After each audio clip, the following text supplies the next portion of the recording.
Dumane dumezizweni sihlahla somdlebe nondela mzimba bejempejempa zone empandla ihliziyo zamadoda ayibomvu nabasethethe nabasinyimbane mkhonto kwazi igazi ndaba ikhala amanzi dictionary ndaba zadida umndeni ngalunya intsha ngaphethe nduku ngathi ngiyakha kwabhidlika ngathi ngiyafulela kwaneta sikokula mdalo ohlala emoshali che amtolo magangathi ungakuvuleka indlela nabohlanga nginibingelele phezulu egoli konyama kayipheli phela amazinyendoda nginibingelele phezulu kanciba eEastern Cape molweni mawethu baphulaphula abahle sanibonani kwaZulu dumela ngiyalidumelisa kaufela ko South Africa ko Limpopo ke re bagotsi baka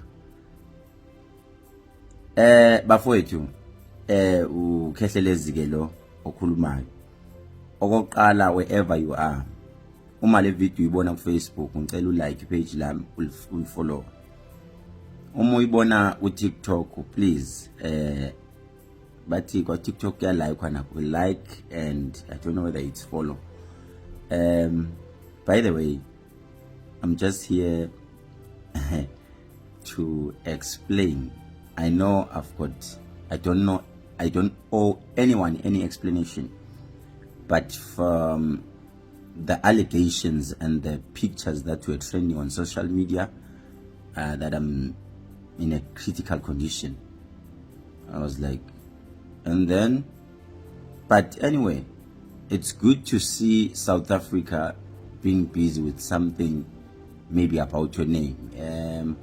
Even if it's a bad thing, but in English we call it a bad publicity, still remains a publicity. So you guys are giving me free airtime. So I'm always emlonyeni. Guys, by the way, I was out of the country. I went to Togo, which means I went to 3 countries. Addis Ababa, then I went to Togo, then I ended up in Cotonou, which is Benin.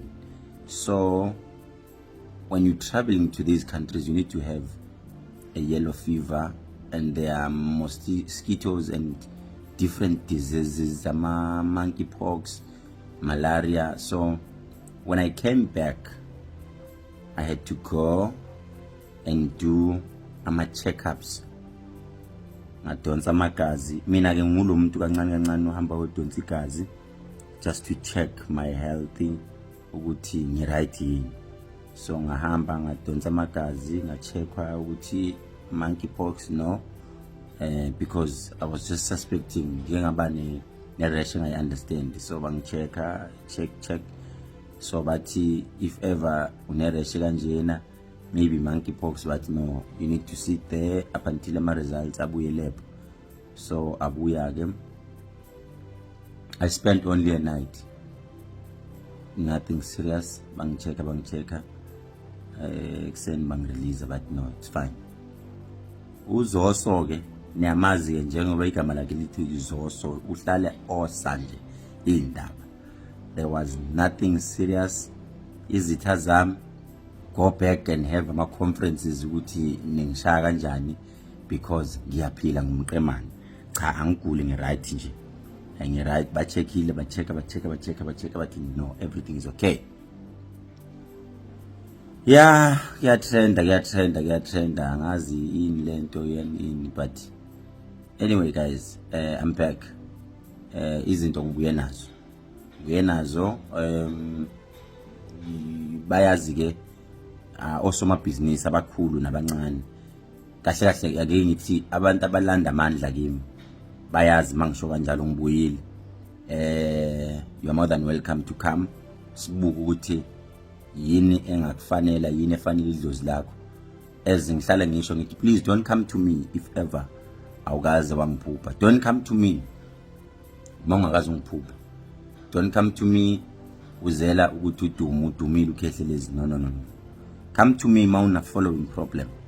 If ever you are watching this video and unalento ukuthi leso sifo sinaki kakhulu umona, unaki kakhulu lo mona usuku nzima kakhulu. And on Saturday I'm in Joburg khona i-Elephant Commissioner ngizobe ngihlola khona kakhulu strong noma ngihluliwe. By the way, at Togo there was besihlolela i-king yase Benin. So besi u14. Ngike ngapost isithombe lapha ku Facebook omunye ubaba uyikhehle umdala hayi kodwa ngiyaqala maybe angazi ngiyamvuma lo baba ngiyamvuma futhi ungihlule kufanele cha awubukisile ngami he became number 1 and this other one futhi obe number 2 out of 14 I became number 3. I'm proud of number 3. It's fine. I will work hard ngidonsa amasokisi but bayangivuma okusalayo bonke bayangivuma ngendlela athi bekhuluma. I was the youngest boy bengimncane but ziyangivuma inkunzi zonke futhi ziyavuma ziyasho zithi hayi sinike lento mfowethu makukuthi ilwana ohlola ngazo noma makukuthi igubho ohlola ngazo manje siyacela mfowethu. Ngathi mina come to South Africa eMzansi Africa umuthi ukhona ngisasho namanje inkinga ukuthi social media uyena osowayibulala yonke into but la ukhona umuthi trust me. Niyazi ke bafowethu laba abathatha abanezigubhu zami abantu bakathatha amandla nje uphondo isigubhu yini wacatshwa yenza ini ngibuyile ngiphethe izinto futhi ezifresh ezinzima waze sihlale phansi ngasho ngathi mina angikhulumi into yamandla la ku social media manginawo ngisuke nginawo esigodlweni ngeke ngibone futhi ngizokhuluma ngawe la ku social media lutho by the way lo muntu osuke ethi ngiyekhehlelezi ngihlekiswa ukuthi la ku TikTok kunabantu abathi mabuye ngi-inboxa uthola ukuthi ama-followers una 100 and something omunye una 800 isuke kuyi-account entsha leyo ngoba usaba ukuthi maybe ukhehlelezwe ngi-expose. I don't do that. I don't talk about my clients on social media. Ngenza sure ukuthi I protect them ngisho befika esigodlweni I make sure ngisho kufika celebrity enjani don't ningamshuthi ningenzini please siyamprotect ngayo yonke indlela. So don't worry inboxa angeke ngize ngikhulume ngawe ku social media. Inamba yami ithi 071 eka WhatsApp 130 7808